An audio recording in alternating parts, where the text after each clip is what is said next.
আসসালামু আলাইকুম, welcome back to my channel Ruma's ডিমস কিচেন। আশা করি প্রত্যেকেই ভীষণ ভালো আছো, আলহামদুলিল্লাহ। আজকের রেসিপি গন্ধরাজি চিকেন। নামটা একটু ভিন্ন হলেও স্বাদটা অসাধারণ। চলো দেখে নেওয়া যাক কী কী উপকরণ লাগছে। তার আগে বলে রাখি, পুরো ভিডিওটি কন্টিনিউ করো। দেশি মুরগির মাংস 500 গ্রাম এখানে কেটে ধুয়ে পরিষ্কার করে রেখেছি। গন্ধরাজ লেবুর পাতা রেখেছি, কাঁচা লঙ্কা, গন্ধরাজ লেবু এইভাবে স্লাইস করে রেখেছি। গন্ধরাজ লেবুর খোসা এইভাবে গ্রেট করে নিয়েছি, হাফ চামচেরও কম। এইভাবে গ্রেট করে নিও। আর অবশ্যই গন্ধরাজ লেবু 1 চামচ, আদা রসুন বাটা, একটা বড় সাইজের পেঁয়াজ বাটা, আর পেঁপে খোসাসহ বাটা। পেঁপেটাকে খোসাসহ বেটে তোমরা ডিপ ফ্রিজে আইস কিউব বক্সে বা এয়ারটাইট কন্টেনারে এইভাবে স্টোর করতে পারো। তাতে করে যে কোনো মাংস রান্না করার সময় এই পেঁপে বাটা বা হাতের কাছে পেঁপে নেই, এই ঝামেলা থেকে অনেকখানি মুক্ত থাকা যায়। আমি ওইভাবেই স্টোর করি। পেঁয়াজ বাটা আর রসুন বাটা, আদা বাটা দিয়ে দিলাম। এবার পেঁপে বাটা ওটাও দিয়ে দিলাম ম্যারিনেট করার জন্য। এবার খোসা যেটা গ্রেট করে রেখেছিলাম লেবুর খোসা, সেটাকে দিয়ে দিলাম। 1 চামচ হলুদের গুঁড়ো দিচ্ছি, 1 চামচ জিরে গুঁড়ো দিচ্ছি, আর হাফ চামচ কাশ্মীরি লাল লঙ্কার গুঁড়ো। নুনটা যে যার স্বাদ মতোই দিয়ে দিও। এবার হাত দিয়ে ভালোভাবে এটাকে মাখিয়ে ম্যারিনেট করে নিতে হবে। আর তোমরা চাইলে ওভারনাইট রাখতে পারো, 6 ঘন্টা রাখতে পারো, আবার সবচেয়ে কম 1 ঘন্টা তো রাখতেই হবে। আমি 1 ঘন্টা রেখেছিলাম, তবে খুব ভালো হয় 6 ঘন্টা বা ওভারনাইট রাখলে। যতক্ষণ বেশিক্ষণ রাখতে পারবে ম্যারিনেট করে, তাতে টেস্ট অনেক বেটার আসে। আর অবশ্যই ফ্রিজে রাখবে, নর্মালে, ডিপে না। এবার কড়াই গরম করে নিচ্ছি, নিয়ে আমি সর্ষের তেল 3 চামচ অ্যাড করলাম।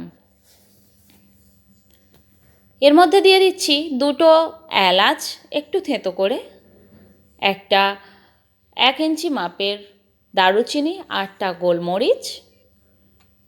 এবার মাংসগুলোকে আমি তেলের উপরেই ছেড়ে দিচ্ছি।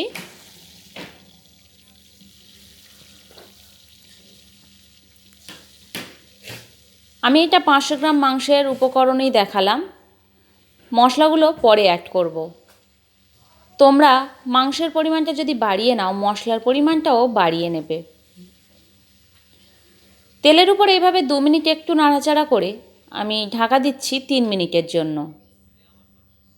3 মিনিট পর খুলে আবারও ভালোভাবে একটু নাড়াচাড়া করে নিচ্ছি।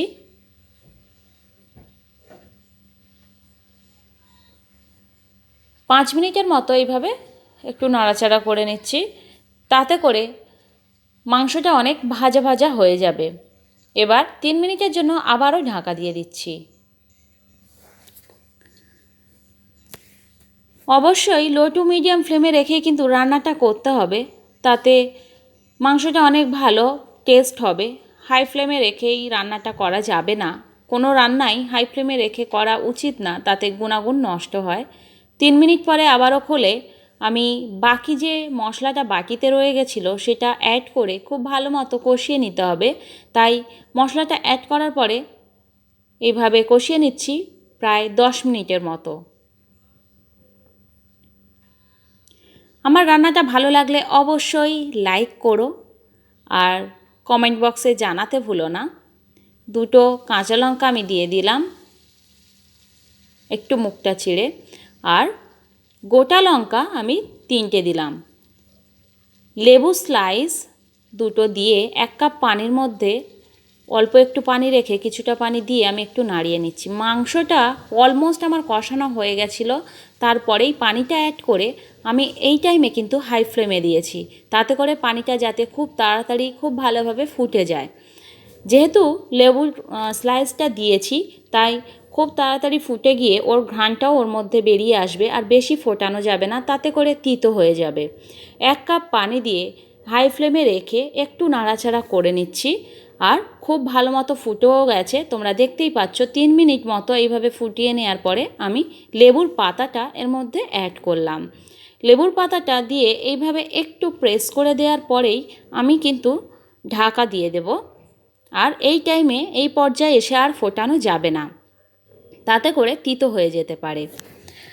ঢাকা অফ করে ঢাকনাটা দেওয়ার পরে ওভেনটা অফ করে দিচ্ছি। মাথায় রাখতে হবে এই টাইমে কিন্তু একদম ফোটানো যাবে না, তাতে তিতো হয়ে যাবে। 10 মিনিট রেস্টে রাখার পরে আমি সার্ভিং প্লেটের মধ্যে বা সার্ভিং বোলের মধ্যে আমি সার্ভ করে নিয়েছি। তোমাদের ভালো লাগলে অবশ্যই লাইক করো, কমেন্ট করে জানিও, আর অনেক বেশি শেয়ার করো। এখনও পর্যন্ত আমার চ্যানেলটি যারা সাবস্ক্রাইব করনি প্লিজ সাবস্ক্রাইব করে দিও। অনেক ভালো থাকো। আল্লাহ হাফিজ।